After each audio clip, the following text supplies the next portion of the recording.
Hello and welcome to the Mid-Ohio Valley Public Forum video podcast. This podcast features issues of interest to the residents of the Mid-Ohio Valley, mainly encompassing Wood County, West Virginia, and Washington County, Ohio. Right now, with the coronavirus pandemic, civic life has changed greatly throughout our nation. This is an election year, and one of the things that's changed is that candidates can't get out and campaign the way they normally would. I mean, generally they'd be out there knocking on your door, going to fairs and festivals and soup bean dinners and all those kinds of things, meeting and greeting and shaking hands and kissing babies. They can't do any of that now. So many of our initial podcasts will be interviews with candidates for local office. If you're a candidate and you're interested in being interviewed, you can reach out to us either through email at movpublicforum@gmail.com or on our Facebook page, MOV Public Forum. Today we'll be interviewing Bob Mercer. Bob is the current incumbent city council member for District 3. He's running for re-election unopposed. His district, District 3, is all on the south side of Parkersburg. So Bob, we're delighted to have you with us this afternoon. Thank you. Thank you all for having me. And this is a great idea that you all come up with to get the message out there from those running for office. Thank you very much for doing it. Thanks for joining us. So let's dive right in. All right. How would you introduce yourself as a candidate? Do you have an elevator speech? So if we were traveling on an elevator and you only had the time in between floors to convince me to vote for you, what would you say? First, I just say hi. My name is Bob Mercer. I'm running for Parkersburg City Council District 3 on the south side of Parkersburg. Just want to let you know that if you vote for me, that I will listen very closely to what you have to say, work hard to make sure that things in the city move forward. If you have any concerns or any issues, I'm always available. And I'm always willing to, to help out if I can. So, I would appreciate your vote, and I'll always try to be there for you. Okay, so what is making you motivated to run for office again?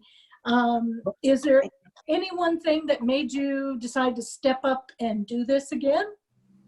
Well, the first time I ran, it was there was two things I could have done. Either I could have sit back and hope things got done and things I'd like to see happened, or I could step up and do it, be a part of making that happen.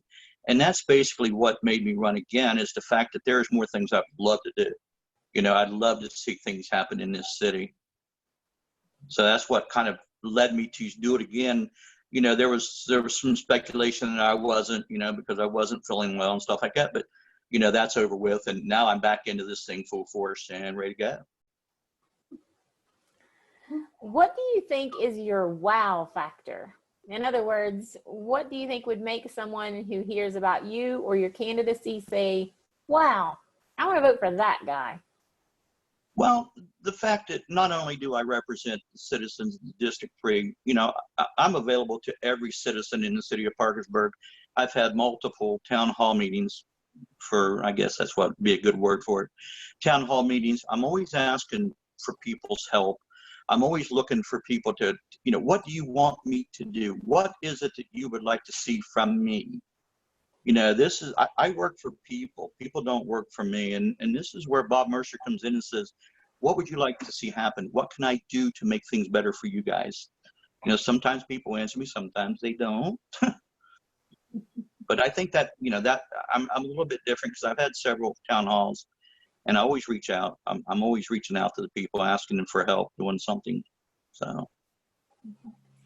Well, when you're reelected, what is the one thing you'd really like to accomplish in your next term in office? Well, I think, there's been a lot of, I've talked to several people down to city and development, and actually Charleston.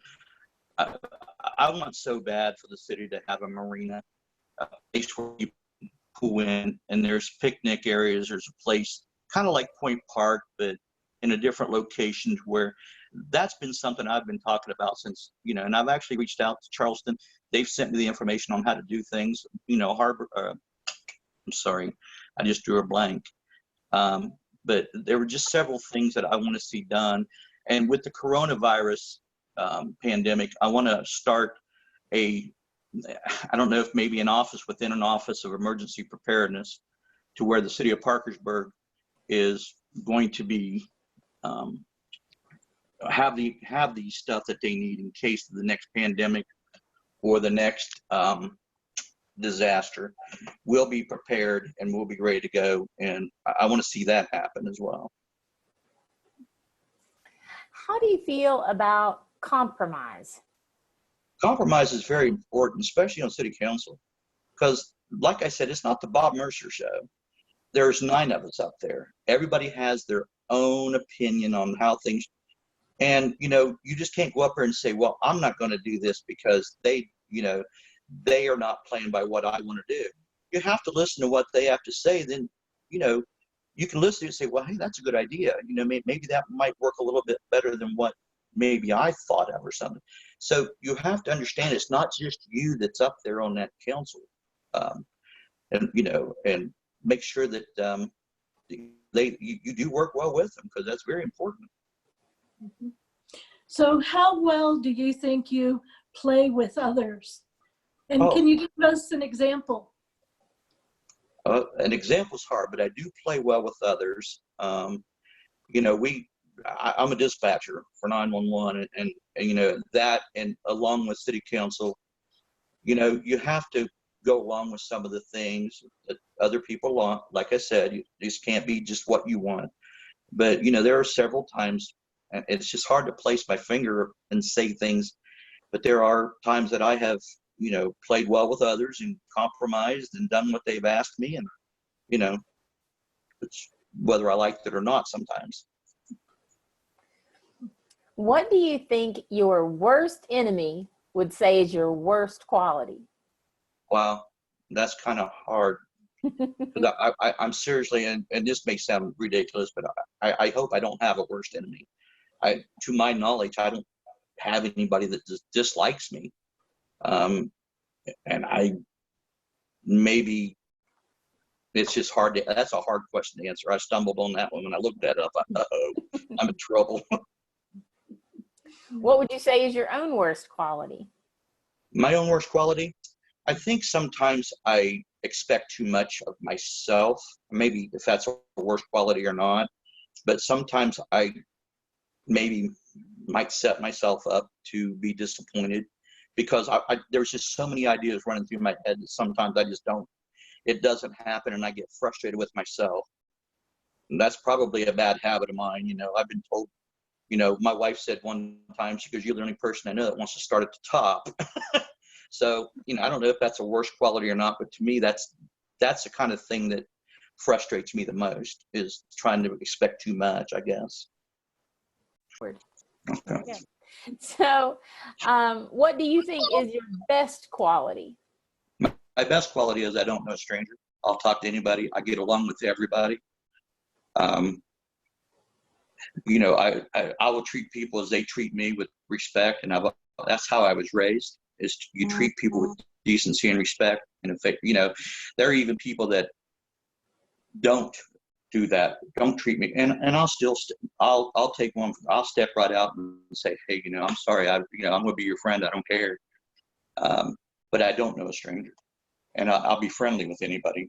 I meet a lot of people throughout the city. The council, always introduce myself to these people, especially when I'm out in my district. You know, I always introduce myself and sit and talk to them, and that's just the way I am. So political office holders are leaders.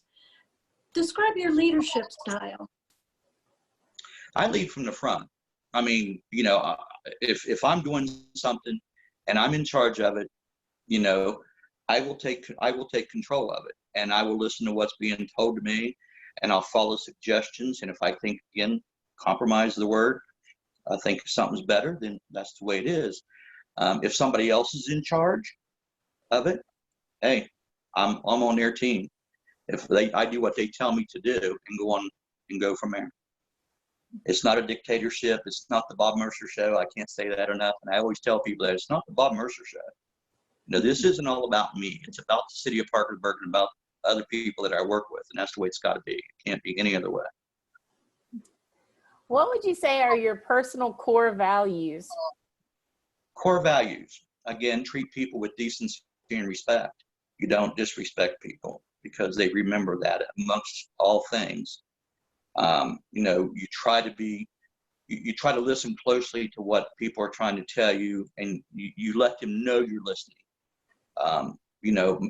Just be a good person and try to understand other people's feelings and where they're coming from. Do you know your win number? Well, I would hope it's a lot, but with nobody running against, that's kind of a hard question as well, because the most votes plus one. Yeah, I know, and I probably should have taken that out on this interview because Right, you're right. the only one on the ballot. So Yeah. unless Well, someone I hope mounts a that's a huge good. I hope that's a good thing. campaign. I hope that's a good thing. That either they think I'm doing a great job, or What do you see as the main role of a city council person in a strong mayor-run city like Parkersburg? Well, the city council's job is the budget and also legislation, and that's where we stay all the time. We're kind of, we supported other departments within the city, the mayor's office. We support them people as best we can. We pay attention to what their budgets and what they think they need. We go from there. But yeah, we are the keeper of the people's money. That's our job. What do you think you will enjoy the least about serving in the next term? Oh, that was an easy question when I read it. The thing that I least like about this is the negativity. I can look you straight in the face and tell you I've never stolen anything from anybody in my life. And when people call city council a bunch of crooks, we're lining our pockets with their money, that offended me so bad, because I've not taken anything from anybody ever, and I never will. And that, I was like my mom. I always wear my heart on my sleeve. And if somebody says something negative about me, it just hurts me so bad, because I'm thinking I'm a better person than what you're portraying me as being. And that's what I don't like about it. What excites you most about serving on city council? Oh, helping people, getting out there, and meeting the people. And they call me and they'll say, Mr. Mercer, this is going on. I need your help. And I call the people, that need to fix this. And they'll call me and they'll say, I don't know what you did, but they were out here a little bit ago, and thank you so much for that. And that just absolutely excites me, because I know that I've helped these people the best way I know how to do it. There are times that I don't, they'll call me and I'll call and nothing happens. But, I do what I can to make it happen if I can. And that's the best. I love that, doing my job. So as a citizen of Parkersburg, what are you most proud of about our city? You know what, the people, when there are stuff going on, people step up and they rally. And and I'll name examples. Look at Mama T, and the racers. They come in and they feed people. For something happened, people put groups together and they step up and they help those in need. Several years ago, I was involved in Friends of Parkersburg Park and just helped clean up the city park, and 23rd and Park Avenue. We went in there and completely changed the whole look of that place. And that's our people. That's what Parkersburg is all about. The kindness, just the way that people step up when they need to. Absolutely awesome. Absolutely awesome. Tell us what political accomplishment you're most proud of. I would say the pension program for the cities, for the Parkersburg PD and fire. We were involved in that, and that saved the city money down the road. That saved them. There was a little bit of issue with the fire fees and stuff that we raised, brought them back where they should be. But I think that the people down the road are going to say, wow, that council had the forethought to think ahead and do the things that they needed to do to make things save us money down the road. Because I believe, the mayor said it best. 7 years or so down the road, the only thing we'd have done is paid people, and that was it. And we had that fell in our lap. So that's one of the big accomplishments that I think was just awesome. So tell us about the toughest issue you had to handle in your last term in office, and how did you handle it? Well, I'll tell you, the toughest thing I think we dealt with was the NDO. The NDO came at the right out of the chute, you know, right out of council, when we started council. And that was a very controversial, very draining issue. You know, it caught a lot of us off guard, me especially. I don't believe in discrimination against anybody, but you know, that was very tough. It was very tough for me, and I think all of us. How do you see a city council member's job changing in the post-COVID-19 world?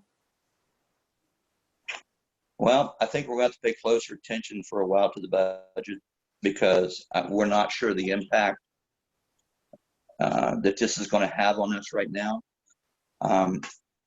Again, I think we're going to have to pay attention to each department and what they need, and so for the next time. I mean, we're going to have to plan ahead for the next time.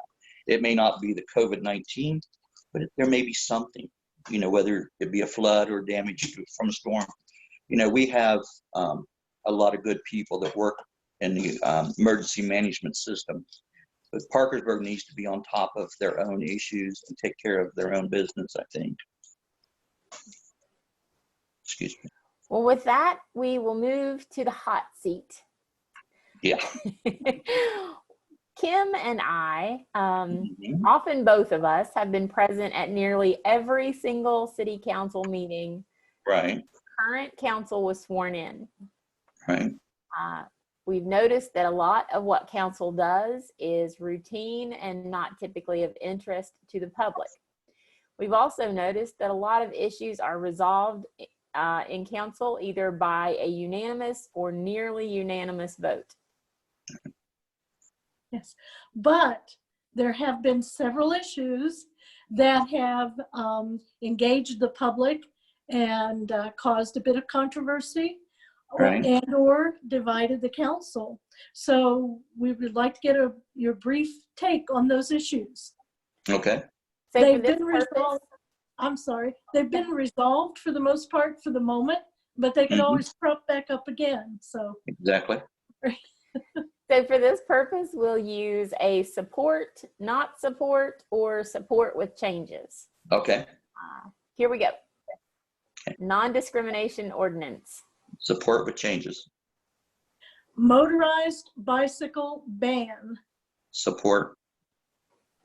Raising city fees for fire and police protection and trash collection. Don't support. Financial support for Parkersburg homecoming and other civic events. Support. A fireworks ban. Non-support. Splash pad project. Support. Social media or code of conduct policy. Don't support. Dumpster fencing and cleanup. Support with changes. Residential property cleanup. Support. Well, with that, you've gone through the gauntlet, and now we've come to the end where we will give you some really softball, easy questions.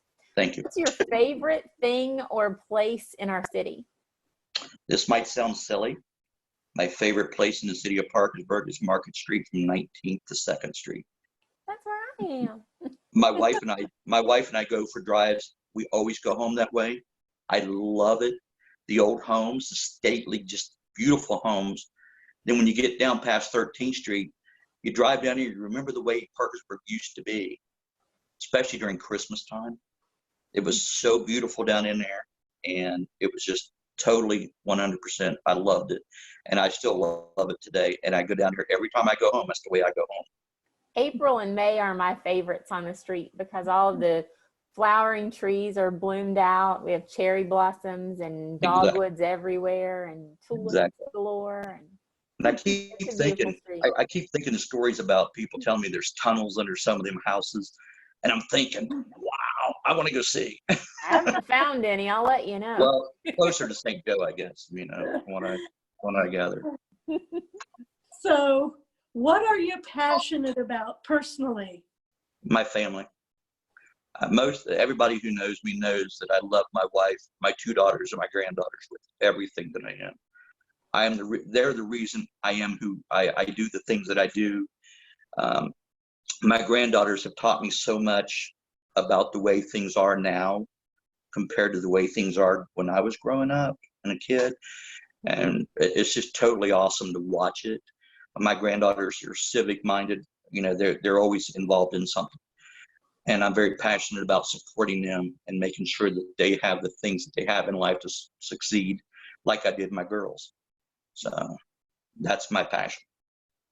What do you do in your off time? Amanda and I take off. My wife and I take off and go for drives. We drive out in the country. We drive through the city and just look. We love to take short trips and, you know, just go different places like the Smoky Mountains. We just love to travel, and that's what we do a lot of. Now we can't do so much, but, you know, we're going to very soon. So what is most unique about you? The fact that I will tell you straight as it is. You know, I may not be unique, you know, maybe unique for other people as well, but for me, I'll tell you straight up. You know, if I can't do it, I'm not going to do it. I'm not going to tell you. I'm not going to blow smoke. I'm not going to say, yeah, I can do that, and I can't. You know, I'm very passionate about what I do with my job. You know, I've been there 14 years as a dispatcher. You know, and I try very hard to listen to all sides of everything and draw my own conclusion. Contrary to what some people say, you know, I don't vote how I'm told to vote. I vote on my own, you know. So pretty much it's just the fact that I tell you straight up, you know, how it is. Well, with that, we'd like to give you a few minutes to tell us and voters anything that you feel like we've missed or anything else that you feel like we need to know about you, including how to get more information on your campaign, how to get in touch with you, donate, get involved, point us to your campaign website or Facebook page or anything else. Okay. Being a member of City Council is an honor. Working for the people is a privilege that you should never, ever, ever take for granted. And you know, somebody told me one time, they said, Bob, being out in the audience looking in to council is different from being on council looking out in the audience. What you may be sitting there watching going, well, that should be easy, is not always what it seems. So, you know, what we do up there not only affects the people, the citizens of Parkersburg, it affects us as well, because we're not any different than, we are citizens chosen to represent citizens. That's our job. And those who, you know, want to get a hold of me, you know, my cell phone number is 304-588-8074. I'll get a hold of you back as soon as I can. I have a Facebook page, Bob Mercer, Parkersburg City Council, District 3. You can leave messages there or just comments. I get a lot of comments. Hey, Bob, thanks for what you've done. Or, hey, Bob, I don't particularly like how you voted this time. I'm always going to ask what you want me to do. I'm always going to ask that, whether you answer me or not. Go back and look at a lot of my posts. What do you want me to do for you? I work for you. You don't work for me. But just manage your expectations to those running. Manage your expectations. It's okay to come in and want to save the world. That's what I thought. When I thought I got all these great ideas. But again, you know, you can't always do it that way. You have to compromise and say, okay, all right, I understand now, you know. So just, you know, I'm always going to ask for your opinion. And I don't care if you're in my district, in somebody else's district, you have a question, you can always call me if you need to. We have some great councilmen up there, and we're all here for you guys. Well, Bob, we appreciate you taking the time to talk to us this afternoon. Thank you. Thank you. And everyone, wash those hands. Exactly.